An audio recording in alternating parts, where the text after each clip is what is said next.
Okay, everybody, what's up? Finally live again. So let's press pause here. Super cool.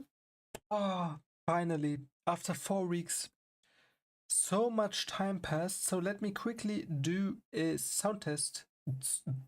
Sound test. Let's see. Let's get back here. Do a sound test. Sounds okay, I would say. Sound test. Sound test. Cool. With that, let's start the stream. So first, let's go here into the canvas. So what happened? 4 weeks not live. I think most of you already forgot me. Who's this dude streaming and drawing things? Yeah, just had a lot of work to do and other things. Vacationed. I would say let's call it a summer break. Maybe next year, instead of just disappearing, I can maybe announce it a little bit better. But now I'm finally back, and I can't wait to animate more. The truth is, it's not even that I've not streamed. I don't even animate it for 4 weeks. But yeah, sometimes a little break can also be refreshing, and then you can get back with focus to the thing you like to do. And for me, it's, you can guess, animating. Cool. Let me hear a drink. Sparkling water with some lemon. Best. So the plan for today, so you can ask me question. I didn't announce that I'm going to stream today, so I think let's even see if someone of you will join. And of course I will announce it again then for the next streams. But today I thought just relaxed, without any announcement, without any, without noises, just going relaxed online and stream a little bit. And also today will be, maybe you know that feeling if you like had a little break with drawing or animating or with whatever, you have to get back to it. And it feels a little bit weird at the beginning. So that's the goal for today, just sketching a little bit, just having a little bit fun and getting back into the flow of animating and drawing. Yeah, maybe some couple basic animations, practicing a little bit anticipation, stuff like that, principles of animation, getting back into the flow. And maybe at the same time, let's see if the brain, like if it's working, react to some content. I thought we're going to react here to this one. Let's see if we are we making it 50-50 from Totally Not Marc. So little spoiler alert. Reacting here a little bit to My Hero Academia. And yeah, I like the videos from him because you learn a lot about storytelling, and also his perspective is interesting on animated shows or mangas. And starting with this one, look like if we see after 10 minutes, okay, maybe that's enough for this video. Still great video, so not meant like that, but then we could also switch to a video that is a little bit more in depth about animation. But I would say let's start with a casual one, having a little bit fun, and at the same time, yeah, sketch with me, or yeah, animate whatever you have to do. So that's the plan for now. Let's see if we can get it playing. And I hope the sound is good. Ever is what I would have said if this was Let me 2019. check. Okay, You can hear. You see, many moons ago, I was actually a massive fan of My Hero Academia. I probably watched seasons 1 to 3 a million times each, and then check. You can hear. and I just sort of stopped. I think it's okay. Why? Well, that's what I want to try to figure out. Maybe you can make it a little bit louder. Something as simple as I grew out of it, mostly because I was 28 when I stopped watching, not 12. And given that I am now And with that, let's get sketching here. Mustache was a good idea. I can't exactly trust my own judgment either. This therefore makes My Hero Academia suddenly one of the strangest reviews. So I hope you watched a little bit from My Hero Academia. If not, you have a big spoiler alert here. Coverage will be more akin to my ultimate Hello. Z reviews. Soul 7. What's all this then? So yeah, I think this whole setup here can be a little bit confusing, but if you have a specific question, let me know. So yeah, I just had a longer break with animating. So after my vacation and stuff, I will get back into animation and at the same time watch a couple of videos that are soup where you can learn a lot, for example, from Totally Not Marc, this one, or later we can go a little bit more in depth into animation videos from Dongchang, or this one from Olof Storm, how to animate a river. But I just thought, let's see what we want to do. And at the same time, yeah, sometimes after bigger break, you, yeah, it feels a little bit strange to sketch. So I will do a couple of exercises here, just getting back into the sketching flow. And because that if it's so, this can be a little bit boring. So with that, I thought let's watch some content at the same time.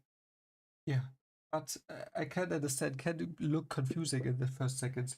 Hello, Ryujo. What application you think is the best for animating on iPad? It depends what you want to animate. Like if you want to do simple animations and, for example, practice animation or yeah, practice. Imagine this is a character. You want to animate it in perspective from here to there and add a smear here, and you practice that, and the cube arrives here, and you want to practice this scene here. Then Procreate, the normal Procreate app is great for 2D animation because you have like it's super simple. You have simple user interface where you can greatly animate in. But I wouldn't recommend using Procreate for a whole movie. So if your scene gets more complex, has a background, has thousands or even, I don't know, 30 layers, you have to color it, then I would suggest Procreate Dreams. And I haven't tried out Procreate Dream so much, but yeah, watch some tutorials on YouTube and see if it's a thing for you. And you could also use Clip Studio Paint, is also available on iPad. And I know some professionals are also using it on the iPad. So yeah, try these options out and see if it's something for you. So I would start with Procreate, then try out Procreate Dreams, and maybe also Clip Studio Paint. I hope that helps. And yeah, if you have any question, let me know in the chat. And with that, we're going to continue here and see if all the information you will get in by this video, by my talking, and by the drawing, you are able to or even understand. So I'm sketching a couple of cubes here. 70% of the story will be entirely new to me, entirely blind. In the first half, I will feel like an expert, and as soon as I cross that threshold into the unknown, suddenly this series will transform into a singular mission to discover why I stopped, and in the process, hopefully, rediscover an old favorite I can read. I love how totally not Marc is teasing or introducing his videos. Always super fun. I'm psyched to see what hidden surprises this has to offer in terms of bonus content not seen in the anime, as well as optimized pacing. But despite everything I've just said, this series is going to require a superhuman effort to complete, but hopefully one that will be worth it in the end. I'm Toy Nut Marc, and this is my attempt at going plus ultra for Kohei Horikoshi's superpowered. I feel so stiff at drawing, but that's why what I'm doing here, to get a little bit back into the drawing flow.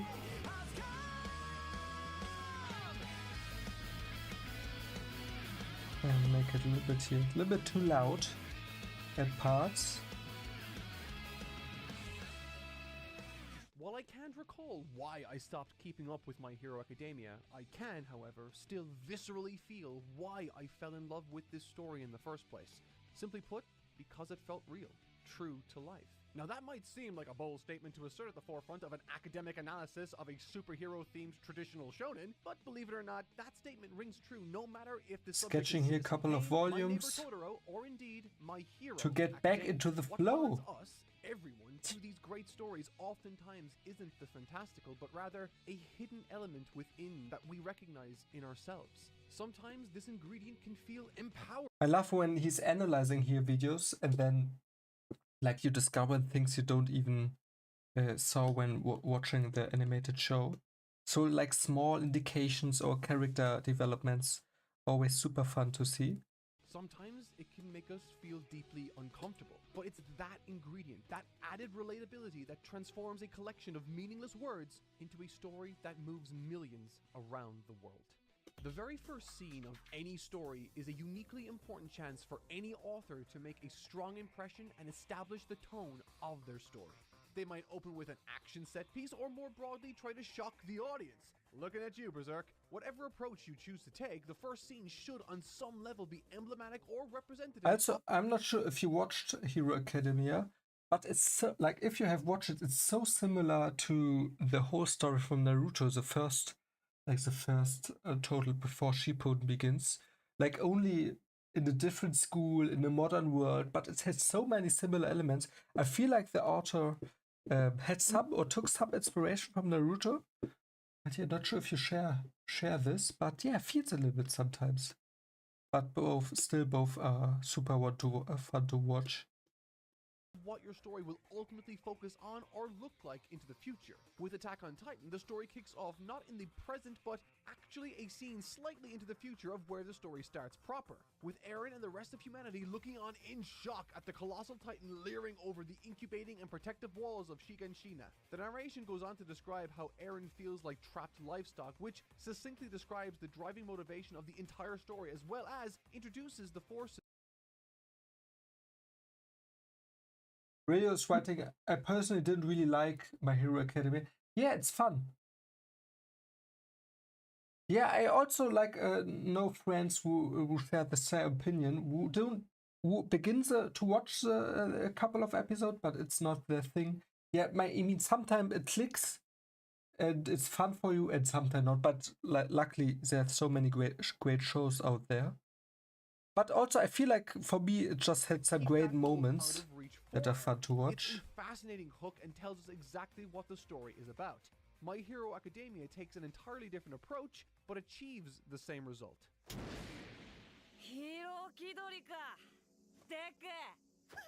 In the manga, the opening scene is one singular page, and in the anime it occupies less than a minute of screen time. But with it, Horikoshi emphasizes that while superpowers are going to be a component of this story, they won't be the focus. On this opening page, Midoriya helplessly tries to defend a kid from figuratively and literally more powerful people than himself. And alongside that visual, Horikoshi houses the text, "People are not born equal," creating a somewhat cynical atmosphere. But then we turn the page. Using that somber commentary, Horikoshi primes us and transitions perfectly to Midoriya in the present day as he looks on wide-eyed at this amazing superhuman battle taking place. With the text now reading, "But that was my first and last setback." This page turn is My Hero Academia. To push through negativity and to never stop believing in your dreams. This is the element of My Hero Academia that feels personal and true to real life. Very little about the setting itself is realistic, but what it has to say about the power of the human spirit is more powerful than any superpower it depicts. みんな大体ヒーロー科志望だよね。先生、そのざわざわがもぶたるゆえんで、あのオールマイトをも超えて、俺はトップヒーローとなり、必ずや。 Now that we've gotten a taste of who Midoriya is, we then get introduced to one of the most important people in his life and this story, Katsuki. So besides what we are watching here, I'm trying here to sketch a couple of figures, just getting back into the flow, getting that more natural feeling, sketching figures in perspective, or just here basic setup, inspired a little bit by the Loomis figures.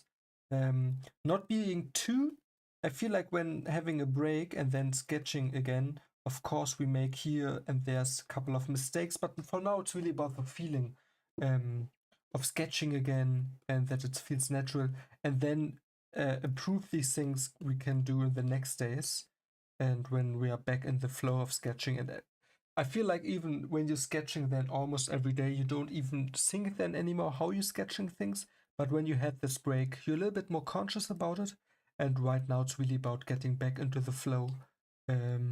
Yeah, that's a little bit what I'm doing right now, of course.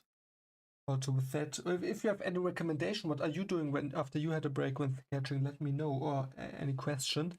And now back here with the show. Bakugo. The same bully from the very first page, now having grown up with a supposedly spectacular quirk, seemingly a shoo-in for the most prestigious hero school in the country, UA High School, unlike the quirkless Midoriya. In many ways, Bakugo represents everything our protagonist wishes he could be. He's confident, powerful, and a natural when it comes to combat. And fittingly, his introduction here comes packaged alongside a reminder to Midoriya why his dream is little more than a fantasy. Much like rival characters have shown in past and present, Katsuki Bakugo is an active inversion of this story's main character, Midoriya. Everything from their design, with Bakugo's bright spiky hair contrasting harshly with Midoriya's dark, soft, wavy locks, to their respective expressions, to the foundations of how they view the world. To Bakugo, being at the top of the class is of paramount importance because he values strength above all else. He wants to be the best, and he doesn't want Midoriya to even think he can compete in any way because he is weak. もう大丈夫だ、少年。私が来た。 All Might is this story's symbol for justice and peace. He is the hero of this world, and it's reflected in our introduction to him. Everything from what he says to how he's drawn is evocative of those old Western-style comic book superheroes. Full of vigor and poise, always powerful enough and ready. Yeah, I feel like the design from All Might is just super fun, and how he's animated, and yeah, I like also in the videos here from Totally Not Marc how he's giving context to things, so you're learning also while watching the videos. Yeah, I feel like that's always fun and gives more value than just entertainment.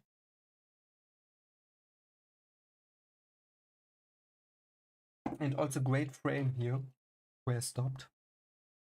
Just All Might's a super fun character. Maybe you can here just, while we sketching, takes this frame here and maybe have a little sketch from All Might, just roughly.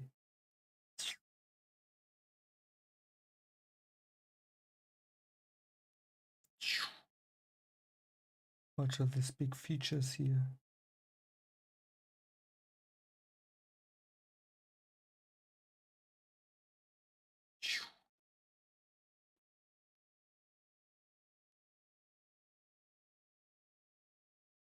Na na na na na.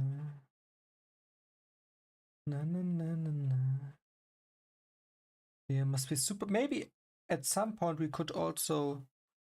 I did it a little bit with the scene from One Punch Man. I feel like these characters share a couple of, in terms of their power, how they're animated, a couple of similarities. But maybe we could also do an animation study of an animation from All Might, how he's kicking an opponent away.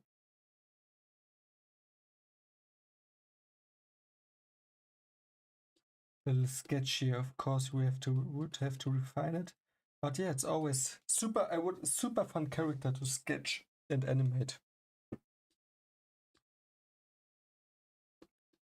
To show up just in the nick of time to save the day.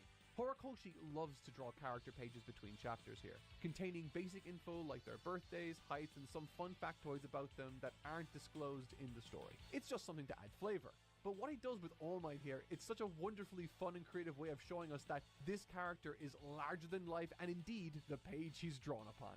Naturally then, Midoriya is dumbfounded at the chance that's literally fallen out of the sky to meet his lifelong hero. But what's fascinating about this world's symbol for heroism Horikoshi's designed is that he's just that, a symbol.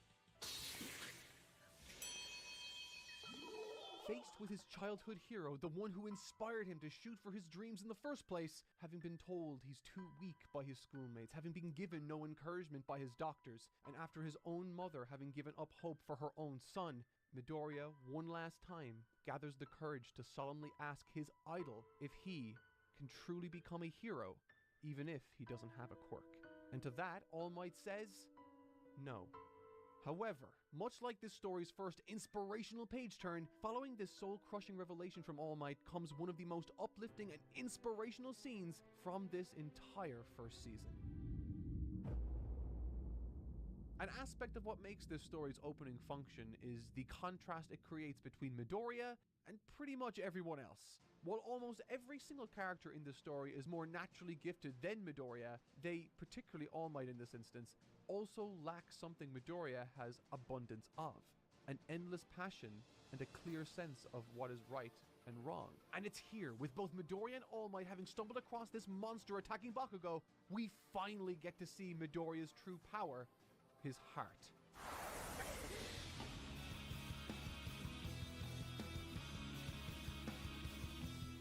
Midoriya sucks physically, but when it comes to passion and having his heart in the right place, no other character in this story even remotely comes close. All Might is this universe's Superman, a symbol that tells the world that no matter how horrible a situation is, there is always hope, and yet, when faced with the attack on Bakugo, he just wastes time, cursing his own lack of ability in the moment as he stands idly by, this young kid in danger, losing the battle for his life.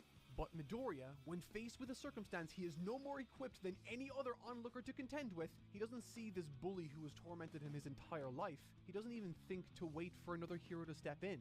Instead, his legs simply moved without thinking.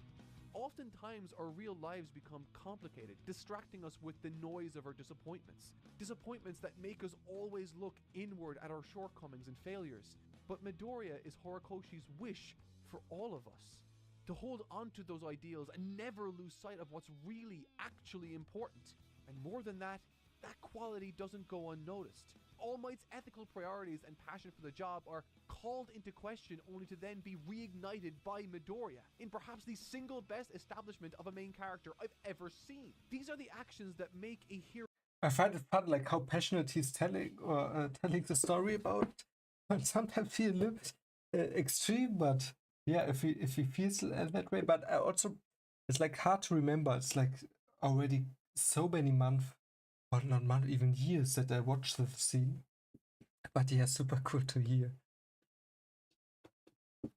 And we're also progressing here with warming up, like sketching just roughly couple figures in perspective and having fun here.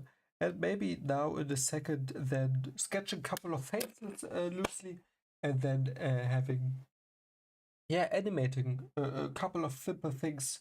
And yeah, that's for today. Getting back into sketching, animating simple things. Mm. And then in the next days, weeks, we go back into fighting scenes, I would say. But let's see. Can't wait to explore more animation content.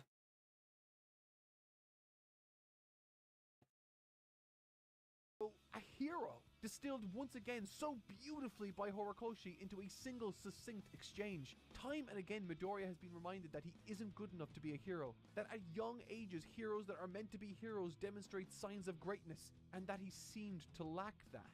But now, walking home, Midoriya, dejected, is confronted once again by All Might, who begins to say that very same thing he's always heard, only this time... 君はヒーローになれる It's at this moment I want to draw your attention to something I have purposely avoided pointing out. Something that has already been alluded to both in the manga and in the anime. And that is that this entire story has already happened.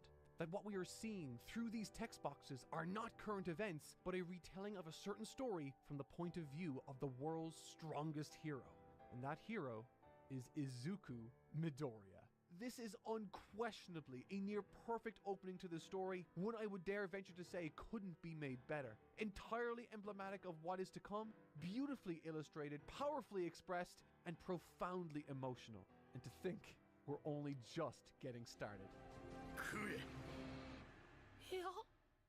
Ich bin 9 Kilo leichter und nie wieder hungrig. And du hast viel leichter als again. gedacht, wenn du dein Kaloriendefizit mit Prep-Mamil auch am I think at besten some point in the So, near we've future, explored what makes someone I should invest in YouTube Premium when streaming here.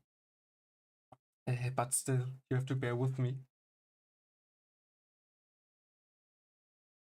And it's fun to watch so far. anyone And we a get, hero. like you Powers can are see, back into animation here. And yeah, first what I'm doing, so this cube will move down, but we're adding some anticipation. So that's why the cube will move first in the other direction and then in the right direction. I did a video yesterday, I posted or shared a video about it. So if you want to check that out. And yeah, getting back into animation, exploring a little bit the basic principles. Let me know if you have any question to this one.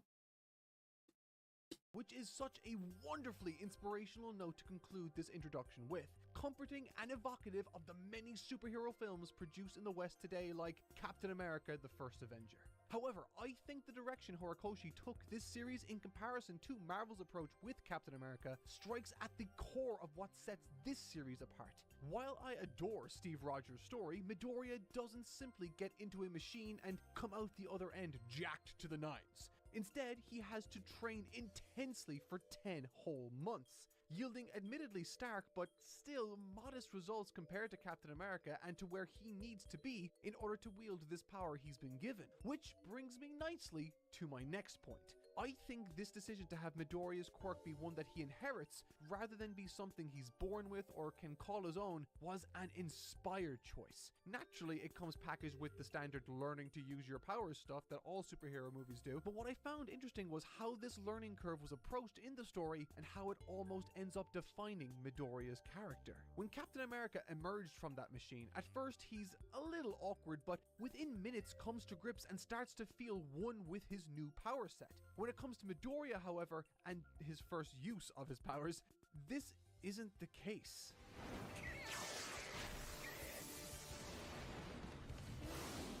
The entrance exams of My Hero Academia are of paramount importance for Midoriya to achieve his dreams. But there's more writing on his success here too. He's been given an incredible mantle to carry, and with it comes certain expectations. He doesn't just want to become a great hero, he needs to carry on All Might's legacy. And to do that, he needs to pass this test, at the very least, one he clearly is not prepared for. Where Captain America's first chase scene allowed him to demonstrate his physical prowess with confidence and grace, eventually, Midoriya's flaws are exposed like a nerve in this exam, not the least of which being his lack of self-belief and confidence, traits which led to others disregarding his presence early on like Bakugo and Ide, and in him accruing 0 villain points.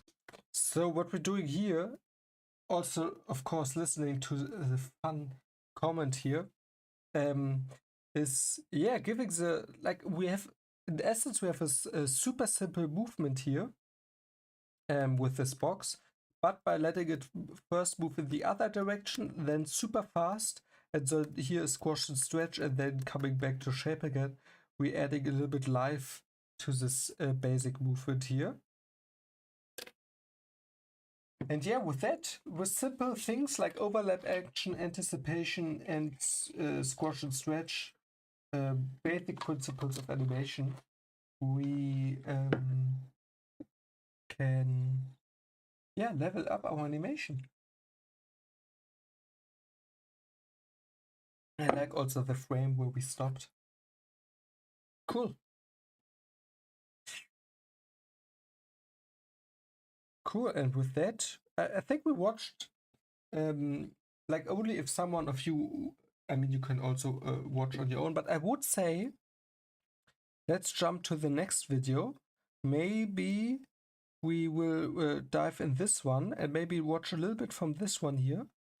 I think always, if you don't know the channel from Olof's Dome, it's always super cool to see, like, if you want some workflow inspiration and how you can combine 3D and 2D animation. I really like to, always like to watch the videos from Olof's Dome. Also, I haven't watched this one.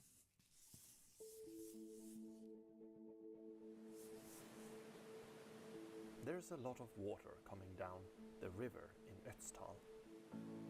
Makes for a very dramatic scene. I want to try to paint this place and then animate the river. Just next to a spot where we often go climbing, the river narrows. I really love how the water flows between the stones here.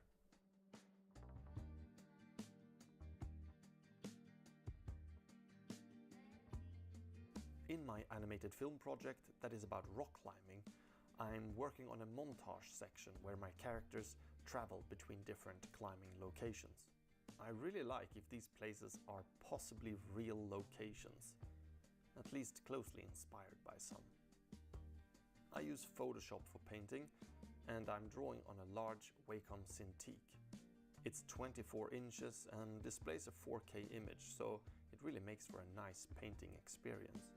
I reckon out of all the tech that I've bought over the years, it's my most worthy investment. Like, do you have a favorite tablet? What's your favorite tablet?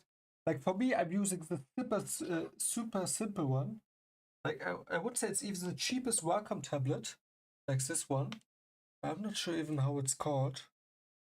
Basic one by Wacom. Wacom, however you pronounce it. And I love it. I love this one. It's small, it's super handy, it's easy to use, like no extra buttons, just super straightforward. Also have the iPad Pro I like to animate on, but honestly, I'm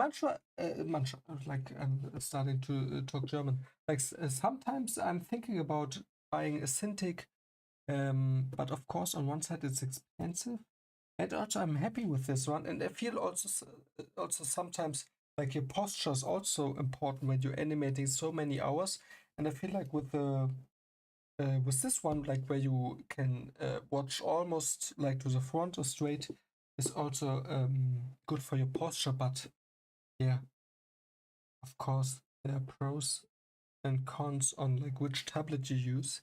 In the end, use the one that is working for you. But I also like the basic ones.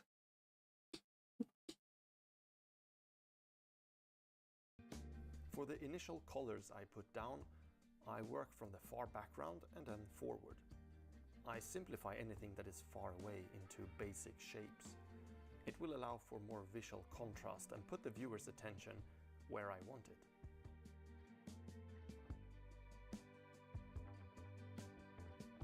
I've been enjoying painting a bit looser lately, not trying to define and render every single tree and element in the scene, but rather trying to capture the shapes in a more general way. Exaggerating the fact that different tree types have different colors makes the shapes stand out from one another, and it also breaks up what could otherwise be a very monochrome block of color.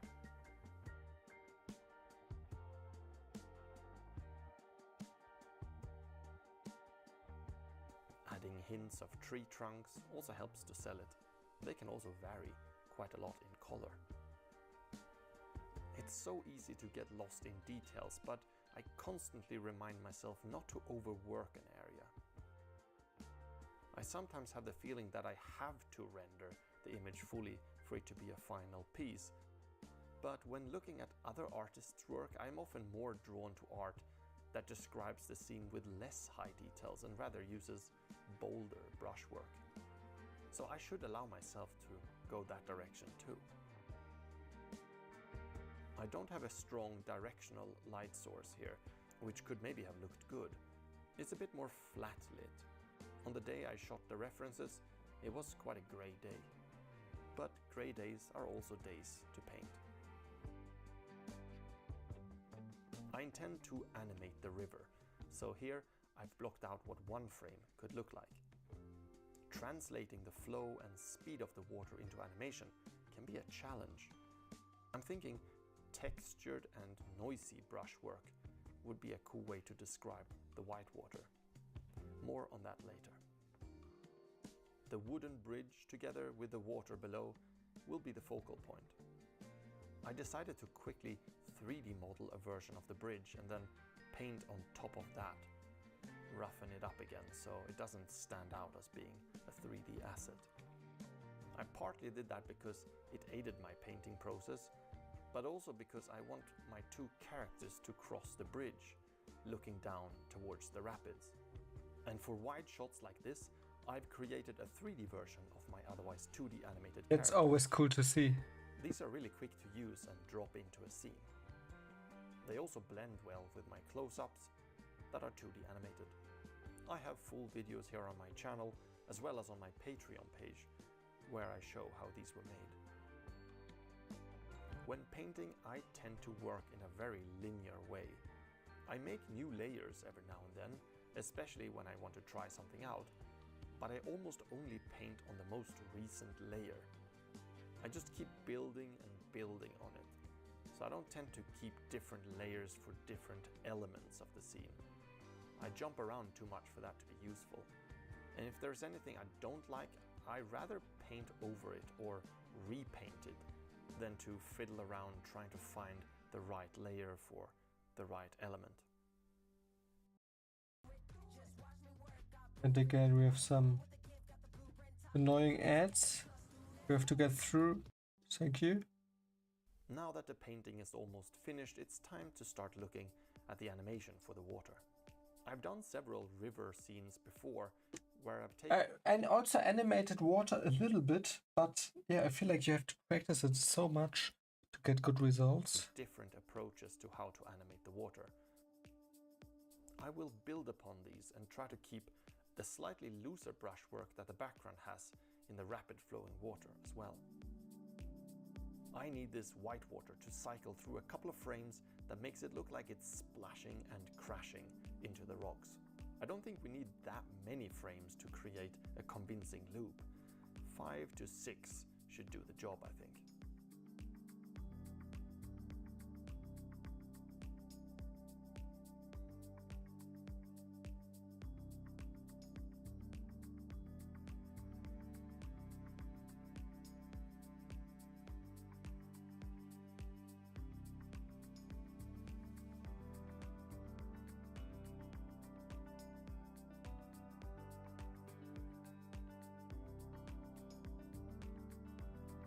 not just doing random.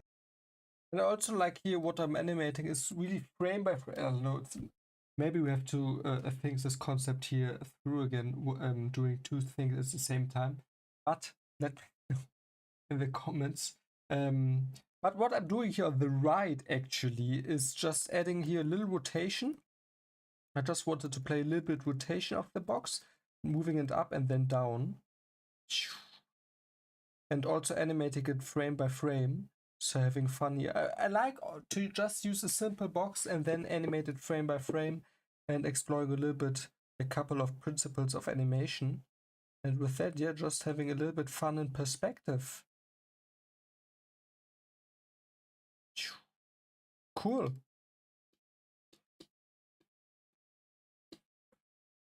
Patterns Another here, one. but I try to make it feel as if the water is going in this direction, down the stream. I just have to carefully consider what the previous frame looked like and then transfer that energy forward. Quickly adapt my setup here.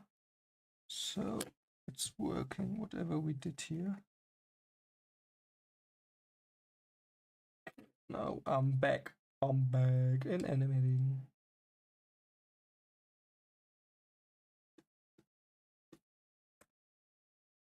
Okay, now I have it. For the upcoming frame. I can jump back and forth and adjust the frames as I make them, of course. What's nice with this relatively loose brushwork is that it's pretty quick to amend and change. Also, the fact that the water should feel fast and chaotic spares me the need to be super accurate.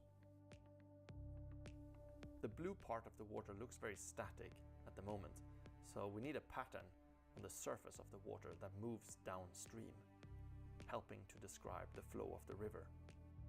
Here I will replicate what I did for this older scene that I created. In my 3D software I've imported my painting as a background object, and then I have this simple plane with a river pattern on it that I created. The pattern is a tiled repeated one, so I can animate the offset of the texture so that it feels as if it's constantly moving in one direction. I roughly block out where my stones would sit in the scene, and then I start distorting the plane's geometry, making the pattern follow the flow of the river. It's worth spending a bit of time getting this to feel right, I think. Really making sure that the pattern is going between the stones and not just through them.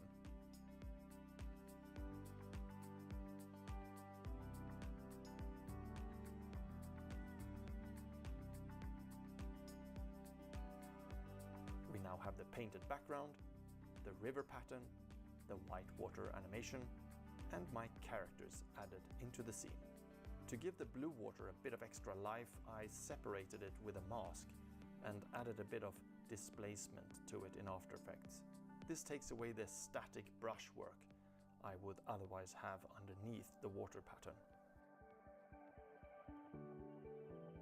Depending on how I integrate this into my sequence in my film, I might include a camera move like this, starting on the characters and then panning out, revealing the wild river below.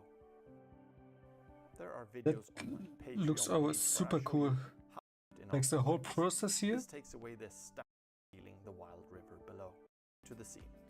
To give the blue water a bit of extra life, I separated it with a mask. I also like, I'm not sure like if you have experience in After Effects, but you can also Added a bit of yeah, add these cool extra effects in After Effects in post-production. displacement Also super to it fun. in After Effects. This takes away the static brushwork I would otherwise have underneath the water pattern.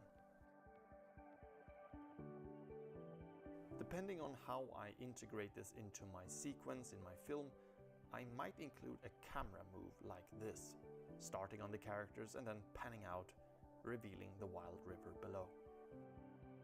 There are videos on my Patreon page where I show you how I made the pattern for the river as well as how the 3D characters were made. Cool. Is a tiled repeat.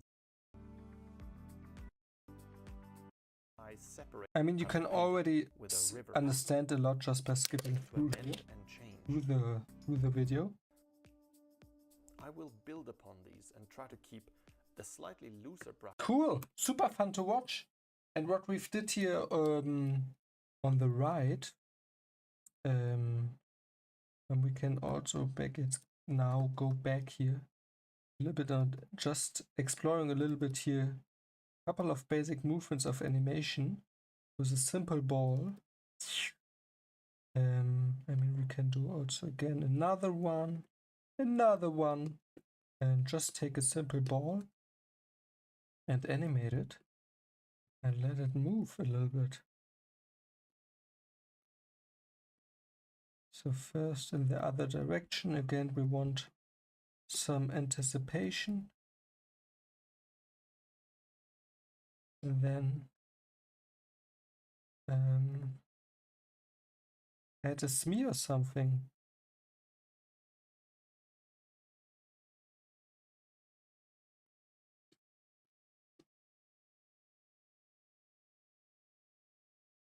Like that. And now the ball landing here.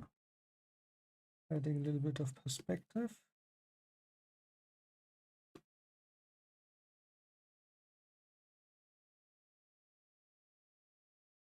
Like that.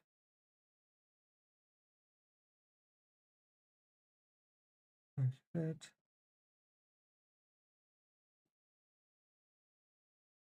Like that.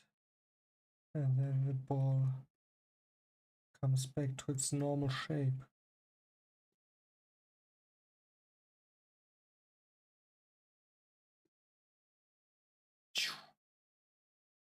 Yeah, always like what I mean, simple animation, but I can quickly break down what we've done here.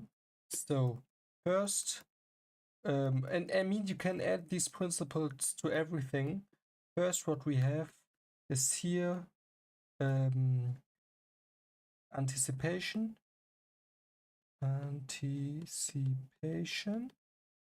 That means like this ball before it's moving here straight to the right or diagonal down, this ball here starts here at this position and now is moving in that direction before then exploding fast in that direction. So you want the counter movement of the final movement. I hope that makes sense. Imagine a punch, you're not punching straight away. First it's a little bit now extreme, but before a punch, you move also and like move back and then your punch comes. Yeah, that's called anticipation, and to enhance your animation to make it more believable, realistic. Now what we have here, we sketch this ball first, a smear, so for squash and stretch, we elongating the form. So we make it longer in both direction and we're making it also thinner here. And also what we did, like we don't have problems with our eyes, but we just sketched the ball here 3 times, and with that you can create the illusion of a movement forward. And yeah, with that you're adding a smear, and then we added here a little bit of squash and stretch, super extreme. I mean, you could also delete this. Just wanted to play a little bit with a contact shadow there.